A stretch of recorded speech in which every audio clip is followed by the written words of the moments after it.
Today, we're diving into a really subtle but incredibly powerful psychological dynamic: emotional identity theft.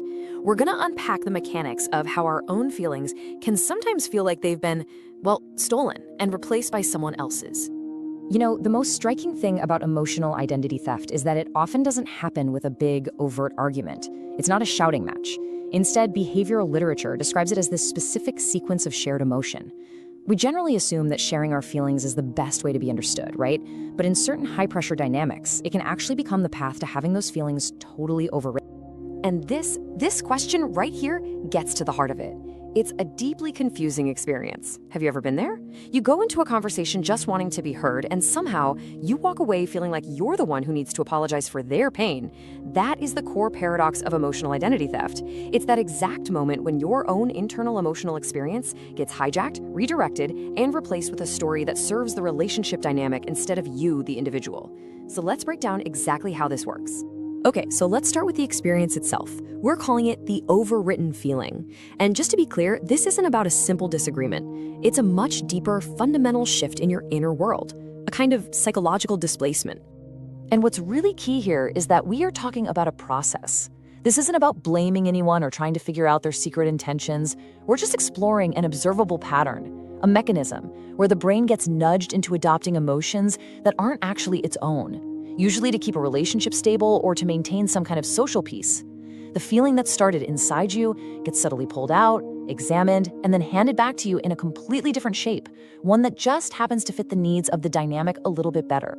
All right, so to really get a handle on this feeling, we have to look at the mechanics behind it. So in this next section, we're going to put a name to this pattern. We'll anchor it in behavioral science so we can understand it without judgment, which gives us a solid framework for what can be a very slippery, confusing internal event. So the technical term for what we're talking about is projective identification. It's a documented cognitive shift, and the key word here is intercept. Imagine your feeling is like a signal traveling from your gut to your brain. Well, projective identification is what happens when an interaction intercepts that signal and swaps it out with another one, often feelings like shame or guilt that you yourself weren't feeling a moment ago. It's a pretty complex defense mechanism where one person unconsciously projects an unwanted feeling onto someone else, who then, kind of spookily, starts to feel and act on that exact emotion. So where does this pattern usually show up? Well, it tends to happen in a few specific environments. You see it in enmeshed social groups where personal boundaries can get really blurry. You see it in high-intensity professional relationships where there's just immense pressure to stay aligned. And it's very common in family systems where keeping the peace is, the number one priority, often over an individual's emotional truth. The crucial thing here is that we're talking about sustained patterns, not just one-off events. It's the consistency of the dynamic that lets that overwrite really take root. Now, for this whole process to work, a couple of belief patterns are often already in place.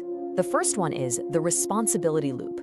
This is way more than just empathy. It's a recurring, almost automatic pattern where you just assume you are the source of another person's negative feelings. If they're upset, your brain's immediate conclusion is, oh, it must be my fault. And that creates this cognitive loop that's incredibly hard to break.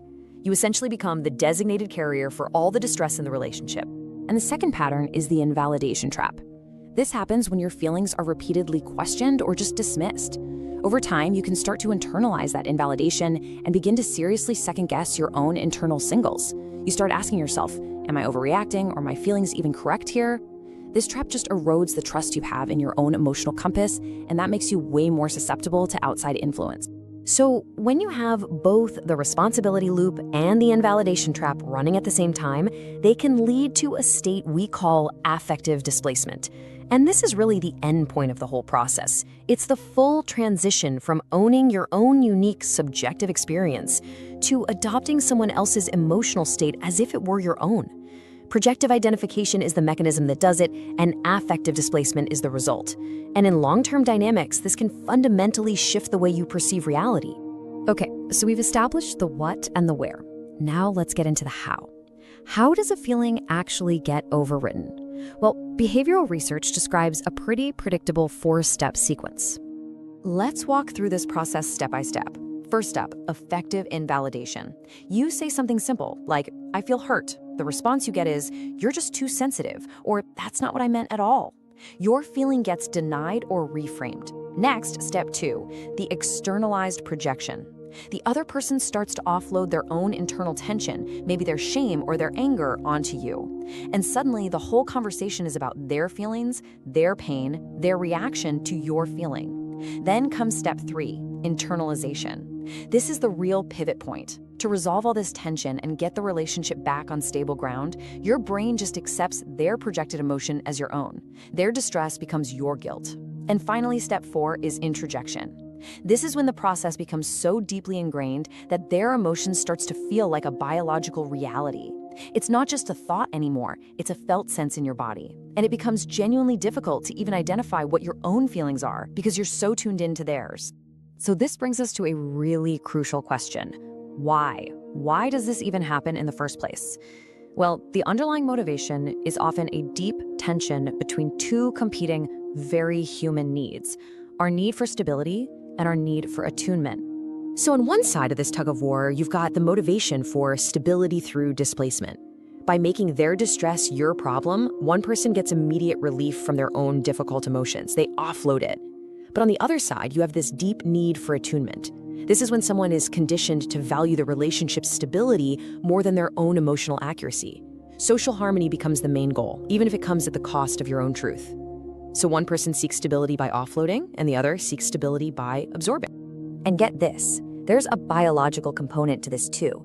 It's known as affective hijacking. This is our natural, often totally subconscious tendency to synchronize our emotions with the people around us. Just think about how a baby starts crying the moment it hears another baby cry. It's a really powerful force, rooted in our mirror neuron system, and it can completely bypass our rational mind.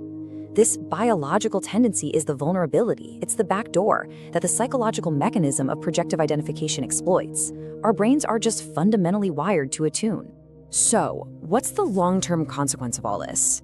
When this pattern gets repeated over and over again, it can lead to something called emotional dysregulation. This is a state where a person basically stops trusting their own internal signals. They start looking outside of themselves, to the other person, to the dynamic itself, to figure out how they're supposed to feel in any given situation. Their emotional compass isn't their own anymore. It's been calibrated to an external source. Now that we've really unpacked the mechanism, let's shift from theory to application. And the goal here isn't to fix anyone else. It's about introducing some internal tools for your own awareness. This is all about recognition, not confrontation. It's about developing clarity for yourself. So here's a primary tool you can use, the Origin Audit.